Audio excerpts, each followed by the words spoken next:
आज हम सब पढ़ेंगे पाठ का नाम क्या है? पाठ 7 कबीर की साखियाँ। साखियाँ जो है ये बहुवचन शब्द है। ये एक वचन में होता है साखी। साखी तो दीर्घिकार, अब बहुवचन किए तो क्या बन गया? हर्षिकार। हर्षिकार हो गया। उसी तरह से नदी और नदियां में होता है। तो क्योंकि इसके बाद कोई आने वाला है सिलेबल, वहाँ प्रेशर लास्ट वाला वर्ड पर पड़ रहा है, इसलिए ये हो गया हर्षिकार। हर्षिकार का मतलब ई का मतलब छोटा, आधा ई, और दीर्घ ई का मतलब हुआ बड़ा, दो डबल कर दिए।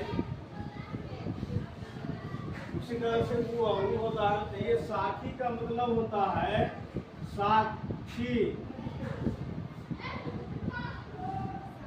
और साक्षी का मतलब होता है प्रमाण, प्रूफ, गवाही। क्या इसका मतलब होगा? प्रमाण, प्रूफ या गवाही, साक्ष्य है।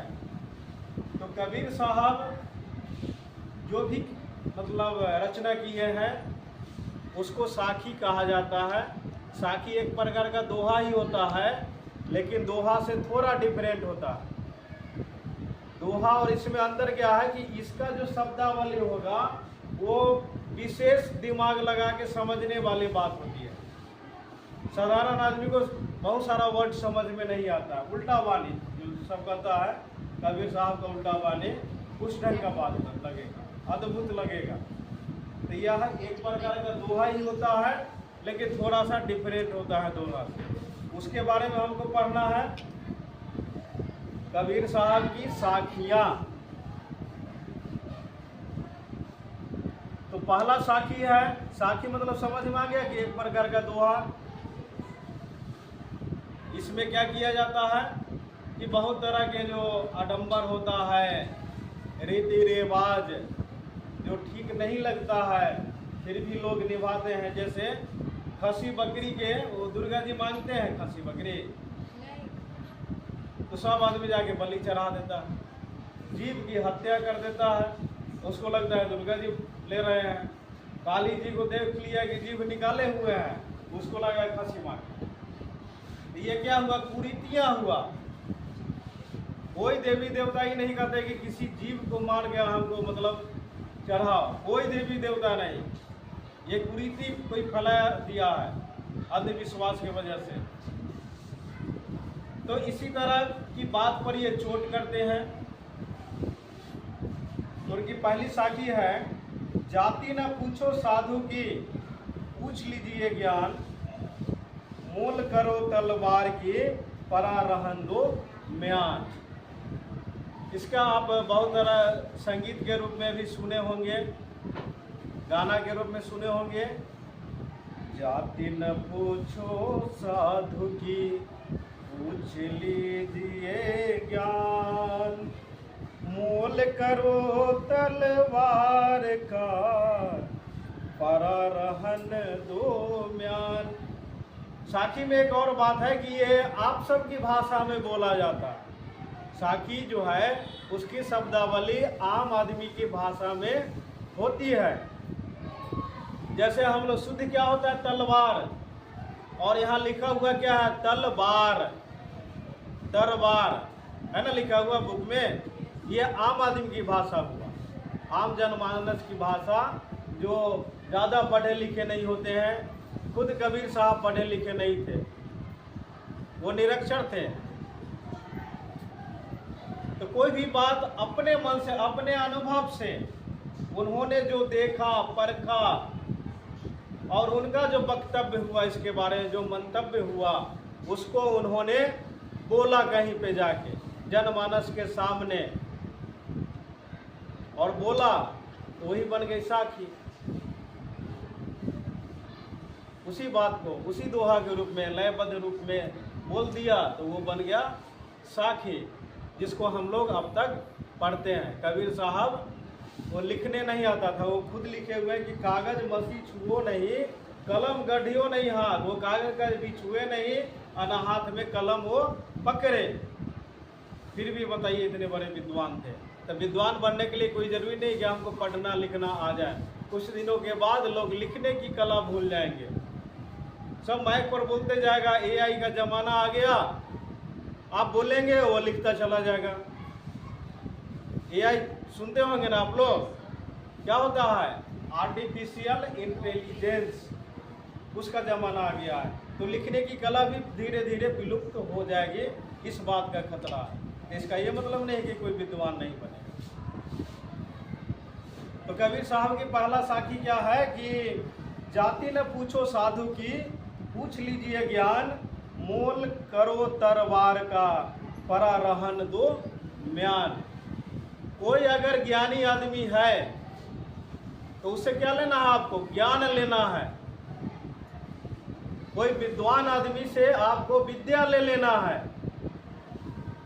कोई अगर निपुण आदमी कोई कला में, मान लो किसी को ड्राइवरी आता है, तुमको ड्राइवरी सीख लेना है उससे। किसी को संगीत सीखना है, किसी को आता है संगीत, तो उससे आप संगीत सीख लीजिए, यानी ज्ञान ले लीजिए। आपको क्या करना है? ज्ञान लेना है, ना कि जाति पूछेंगे आप कहिएगा कौन जाति के हैं, हम अमुक जाति, आप इस जाति के नहीं है तो हम आपसे नहीं सीखेंगे। क्या ऐसा करना चाहिए? कबीर साहब कहते हैं कि गलत बात है। जिस आदमी के पास जो गुण है वो गुण आप ले लीजिए, जाति नहीं पूछिए। ठीक, अब इसका प्रमाण क्या देते हैं कि हम अगर तलवार खरीदने जाएंगे तो क्या देखेंगे? हम क्या देख के तलवार लेंगे? तलवार के धार देखेंगे ना, कि धार ठीक ठाक है कि नहीं। ये उसका खोली जिसमें तलवार रखा था उसको म्यान कहा जाता है। म्यान का मतलब तलवार का कवर, जिसमें तलवार को हम लोग सुरक्षित रखते हैं। तो हम क्या देखेंगे? कवर देखेंगे उसका, कि तलवार की धार देखेंगे।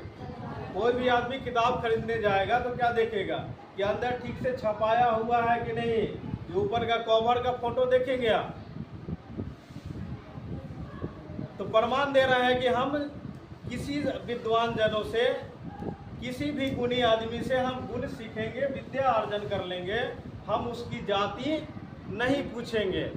ठीक उसी प्रकार कि अगर हम स्टीले का कोई बर्तन खरीदने बाजार में गया तो बहुत सारे आदमी को देखते होंगे, आप सबकी मम्मी जाती होगी, उसको बजा उजा के देखते हैं, बजाते हैं ना। ऐसा ना कि उसमें चेहरा भी दिखता है आईना की तरह, तो कहेंगे इसमें बढ़िया फोटो आता है, ले लेते हैं। तो फोटो देखना है आपको, स्टील के बर्तन से फोटो देखना है। किस काम के लिए हम ले रहे हैं बर्तन को, वो काम ठीक से कर पाएगा कि नहीं।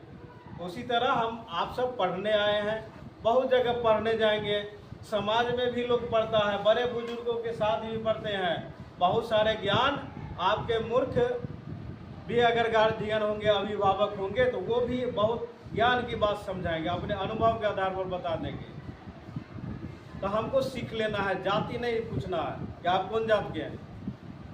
दूसरा साखी की तरफ चलते हैं कि आवत गारी एक है, उल्टत होई अनेक, कह कबीर नहीं उलटिए, वही एक की एक। इसका मतलब हुआ कि आप सबसे जुड़ा हुआ है ये साखी, कि कोई अगर गाली दे, आवत गाली, तुमको क्या लगा गाड़ी ऐसे चलाने वाला?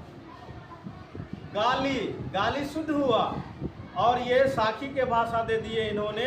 गाली को आप लोग क्या कहते हैं गाँव घर में बोलचाल में? गाली देता है, सर जी गाली दिया है, बोलने जाना ना कंप्लेन करने कि फलाना लड़का गाली दिया है, या हम सब तो गाली, हम सब से बोला जाता है गाली, और आप लोग बहुत सारे बोल देते हैं गारी, बोलते हैं ना। तो आवत गारी एक है, कोई गाली दिया आपके तरफ आया, वो एक गाली हुई, और आप उसका जवाब गाली से दे देंगे तो फिर आगे वाला वो गाली दे देगा ना। तो गाली का सिलसिला शुरू हो जाएगा, बहुत सारी गालियां ही गालियां आ जाएंगी दोनों तरफ से, तो तरफी होगा, और इसका अंजाम इतना आगे तक जा सकता है कि खून खराबा भी हो सकता है। दो बच्चों की लड़ाई आपके मम्मी पापा तक पहुंच सकता है। तुम सब रास्ते में लड़ाई करते हो, अब कबीर साहब की बात तो समझो। दो बच्चों की लड़ाई है, दो घरों में चला जाएगा, और दो घरों की लड़ाई हो सकता है दो समुदायों में बंट जाए, दो गांव में बंट जाए, गांव के आधार पर लड़ाई हो जाए, तो क्या करेंगे? ये तो बदमाशी की बात है। कोई गाली दिया तो हम गाली का जवाब गाली से नहीं देंगे। कबीर साहब के अनुसार अगर तुम इनको पूजनीय मानते हो तो उनकी बात को मानो, और वो गलत नहीं बोल रहे हैं। अपने अनुभव के आधार पर, सारे निष्कर्ष के आधार पर वो एक ही लाइन लिख रहे हैं, और उनकी बात अब भी सर्वमान्य है। सभी आदमी उस बात को क्या करता है? आजमाता है।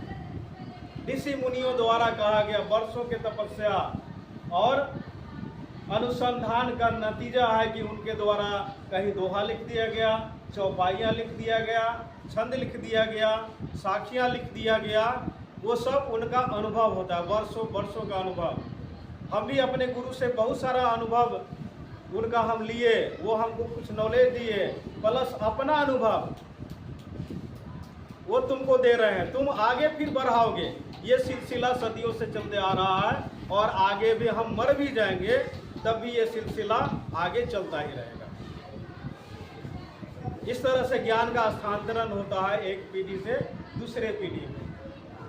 हम जो बात बोल रहे हैं तो अपने बेटा को, बेटी को, पोता पोती, नाती नतनी सबको तुम बताओगे। हमारी बात के अनुसार अपना अनुभव मिला दोगे। और कोई भी आदमी इसको काट नहीं पाया है कि कोई गाली दे रहा है तो हम गाली नहीं देंगे, चुप रह जाएंगे। वो गाली देते देते थक जाएगा। वन साइडेड गाली होगा। कोई एक टांग पर कितना दूर चलेगा? कितना दूर? कैसे चलेगा? कहाँ तक चलेगा? लिमिट होगा चलने का? कहाँ तक चलेगा? एक तरफ से कोई गाली दे रहा है, गाली देते देते थक जाएगा, सोचेगा उधर से जवाब नहीं आ रहा है, और जब आप जवाब दे देंगे तो इस सिलसिला रुकेगा ही नहीं। हाथा पाई छोटा छोटा उगल, कपर फुरउल, थुक्कम पैजार, सब कुछ हो जाता है, हो जाएगा ना। तो सिलसिला क्या है? कोई गाली दिया, गाली देह में लगता नहीं है, उसके दिमाग में टेंशन है, वो टेंशन मुंह के ये शब्द के माध्यम से निकाल दिया। तुमको तो टेंशन नहीं ना है, नहीं ना है टेंशन। कोई कुत्ता बिलाई कहिए दिया, कोई बात नहीं है। कोई हमको कुत्ता कह देगा, हम कुत्ता बन जाएंगे, लेकिन तुमको डर लगता है कि शायद बन जाए।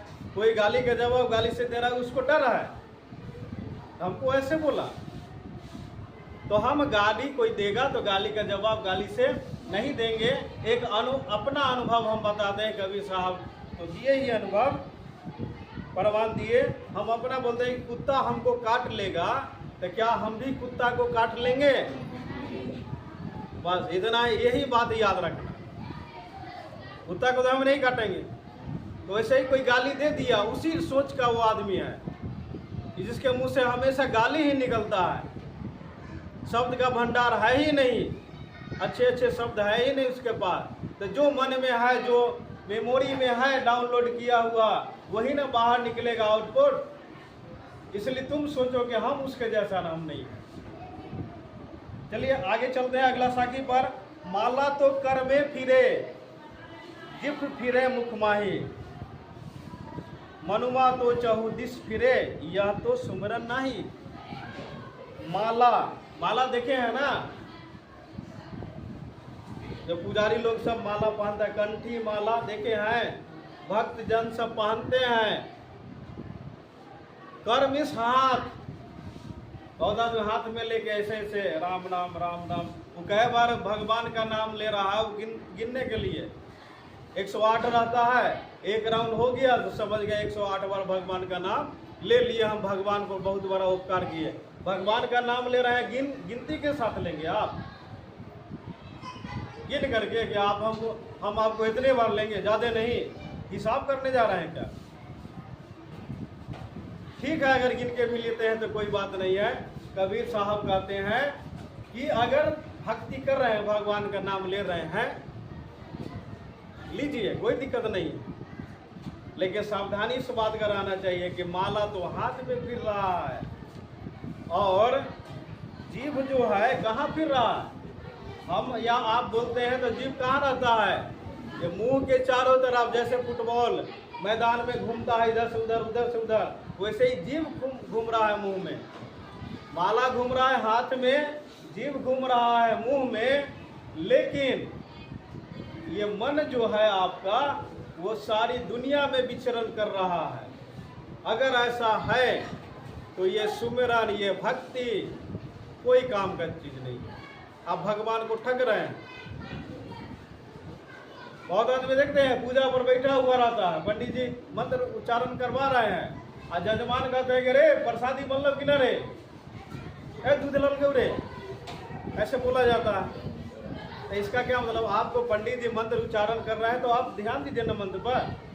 पढ़ना तो आप ही को मंत्र चाहिए था, आपको पढ़ने नहीं आ रहा है तो पंडित जी आ गए पढ़ने के लिए, आपको हेल्प कराने आ गए। तो कम से कम आपको पढ़ने नहीं आया तो आप सुनिए कि पंडित जी क्या बोल रहे हैं, उनके मुंह से क्या उच्चारण निकल रहा है, तब नहीं ये सही ध्यान से हुआ कीर्तन भजन या भक्ति भजन। आपका ध्यान इधर उधर घूम रहा है, आप मगन है कि हम भगवान की पूजा कर रहे हैं, ध्यान तो है नहीं आपका। हमारा ध्यान जहाँ रहेगा हम वही काम करेंगे। इसलिए पूजा कर रहे हैं तो ध्यान पूजा पर लगाइए, पढ़ रहे हैं तो पूरा ध्यान पढ़ाई पर लगा दीजिए, खेल रहे हैं तो पूरा ध्यान खेल पर लगा दीजिए। ये ना कि मान लो कि उधर से कोई बॉलर, अगर मान लो क्रिकेट खेल रहा बॉलर बॉल फेंक दिया और तुम्हारा ध्यान हुआ कि मम्मी से तो पैसा लिए ही नहीं, नाश्ता कैसे करेंगे, तुम हिट विकेट हो जाएगा, आउट हो जाएगा। जो काम जहां कर रहे हो दिमाग वहीं रखो तो वो काम 100% अच्छा होगा, आत्मा की संतुष्टि होगी। यानी आपको मन का गुलाम नहीं बनना है, मन को अपना गुलाम बना। तुम्हारा दिल जो चाहेगा वहां रखो दिमाग को। दिल और दिमाग अगर एक जगह रहेगा तो आदमी पावरफुल होता है। ऊर्जा का 2 केंद्र है, ये दिल है मेन ऊर्जा का स्रोत, और इसको चलाता कौन है, दिमाग। मान लो कि गाड़ी ठीक ठाक है और कोई अनारी आदमी गाड़ी पर बैठा स्टीयरिंग घुमा दिया तो उधर चल के हफ्ता में केकरो धक्का मार देगा, पलटी मार देगा, होता है ना ऐसा। तो यही बात है कि दिमाग को कंट्रोल हम नहीं करेंगे तो ये हमको बर्बाद कर देगा। दिमाग को हम अपने कंट्रोल में रखें। कंट्रोल में रखने का ये मतलब होता है कि जब जो काम करेंगे दिमाग वहीं रहेगा, नहीं तो इधर उधर भागता है, कभी नानी कन, दादी कन, मौसी कन, ममानी कन, अमेरिका, दिल्ली, कलकत्ता, जहां जहां तुम गए हुए हो वहां वहां तुरंत एक चक्कर मार गया फिर क्लास में आ जाता है। बहुत आदमी बहुत ऐसे करता है, लेकिन मैथ पढ़ने वाले पढ़ाने वाले का दिमाग वहीं पर रहता है जहां वो है। मैथ में एक ये प्रैक्टिस होता है दिमाग को कंट्रोल करने का। मैथ में उलझ गया दिमाग, आपका कंट्रोल में आ गया। मैथ नहीं बना रहे हैं तो बहुत सारे साधु संत साधना करते हैं, भक्ति करते हैं, ध्यान लगाते हैं। वैसे बढ़िया तुम सबको क्या करना, तुमको ध्यान नहीं लगाना। तुमको ध्यान लगाने का मन करे, जाओ मैथमेटिक्स मैथ निकालो, बनाओ। ध्यान लगाने का मकसद यही है कि हम अपने दिमाग को कंट्रोल में रखें। तो भक्ति करना है तो क्या करना है, भगवान को पूजा करने जा रहे हैं तो शरीर तो पहुंच गया, दिमाग भी वहां रहना चाहिए। ये कहना है कबीर साहब का। और कोई डिमांड नहीं करेंगे, भगवान जो कुछ भी देंगे, हम जो अच्छा लगेगा हमारे लिए वो भगवान हमको दे देंगे, हम उससे कोई डिमांड नहीं करेंगे। और डिमांड क्या करना है, भगवान सिर्फ हमको ठीक ठाक रखेंगे, जिंदा रखेंगे, यही ना रखेंगे, स्वस्थ रखेंगे कि परीक्षा पास करा देंगे भगवान। भगवान परीक्षा नहीं ना पास कराएंगे, ये तुमको करना है, बाकी सारा काम हमको करना है। भगवान सिर्फ हमको स्वस्थ रखेंगे, हेल्दी रखेंगे, वेल्दी हमको बनना है, तेज तरार हमको बनना है। वो सब कुछ दे दिए हैं, दिमाग दे दिए हैं, मेमोरी याद करो, डाउनलोड करो इसमें। और लिखने का मन आया, आउटपुट निकालना है, लिखना है तो देखो हम तुम सबके सामने ही लिखे हैं हाथ से, तो भगवान दिए हुए ना हाथ हमको, उनको बोलेंगे कि आगे आप ही लिख दीजिए, ऐसा करेंगे क्या? भगवान को ये बात बोलेंगे, भगवान लिख दीजिए आप ही, हम आपको खसी चढ़ा देंगे, जोड़ा खसी चढ़ा देंगे, मिठाई इतना दे देंगे, भूखे हुए हैं। भगवान हमको हमारा हाथ ठीक रखे। भगवान को यही ना कहेंगे कि एक्सीडेंट और में हमारा हाथ कटे नहीं, टूटे नहीं, डैमेज नहीं हो, ये सिर्फ मांगना है हमको। ये मांगने का जरूरी नहीं, भगवान जानते हैं कि इसका सभी अंग ठीक ठाक रहे।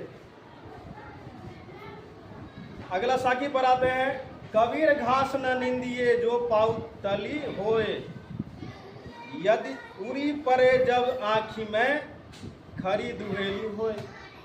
घास को आप छोटा नहीं समझिए। घास समझते हैं ना, घास फूस खरपतवार, इसको छोटा मत समझिए, इसकी निंदा मत कीजिए। जो आपके पैर के नीचे होता है उसको बेइज्जत मत कीजिए। ये नहीं समझेंगे तुम्हारा क्या औकात, तुम्हारा क्या वैल्यू, वो अपनी औकात दिखा देगा। कभी एक छोटा सा घास का कण हवा में उड़ता हुआ अगर आंख में आ जाए तब वो अपना पावर बता देगा। तो छोटा बड़ा कोई नहीं होता है, छोटा बड़ा से कोई मतलब नहीं है, सब अपने अपने जगह पर उपयोगी होते हैं। और आखिरी साखी है, जग में बैरी कोई नहीं जो मन शीतल होए, या आपा को डारी दे दया करे सब कोई।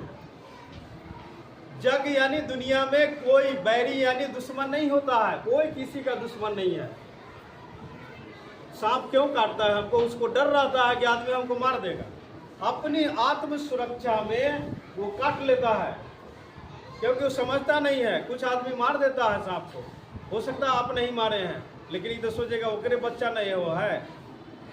विश्वास नहीं करता है सांप आप पर, हर रहा सांप विश्वास कर लेता है, क्योंकि उसको कोई नहीं मारा है, उसको विश्वास है, इसलिए वो काटता नहीं है, नहीं ना काटता है। बिल्ली को विश्वास है कि हमको कुछ नहीं करेगा कोई, इसलिए आराम से घर में आती है, जाती है, बिछावन पर भी बैठ जाती है, सो जाती है, होता है ना ऐसा। उसको विश्वास है कि हमको कोई कुछ नहीं करेगा। तो उसी प्रकार से दुश्मनी, जग में दुश्मन कोई नहीं है। दुश्मन मद्दा किसे है कि अगर आपका मन शीतल हो तो संसार में कोई आपका दुश्मन नहीं होगा। दिमाग, दिल और दिमाग आपका कूल माइंड हो तो कोई आपका दुश्मन नहीं है। या आपा को डारी दे, आपा मतलब गुस्सा, डारी मतलब छोड़ देना। आप अगर गुस्सा को आप छोड़ देंगे और सब पर दया करेंगे तब स्थिति क्या हो जाएगा कि तब देखेंगे कि संसार में आपका कोई शत्रु है ही नहीं। और अगर ये सब को रखे हुए हैं आप, माया मोह सबके पास रहता है थोड़ा ज़्यादा, लेकिन सबसे बड़ी बात क्या है, गुस्सा को त्याग देना है, तब कोई आपका दुश्मन नहीं होगा। सारा संसार क्या है, वसुधैव कुटुंबकम। धन्यवाद।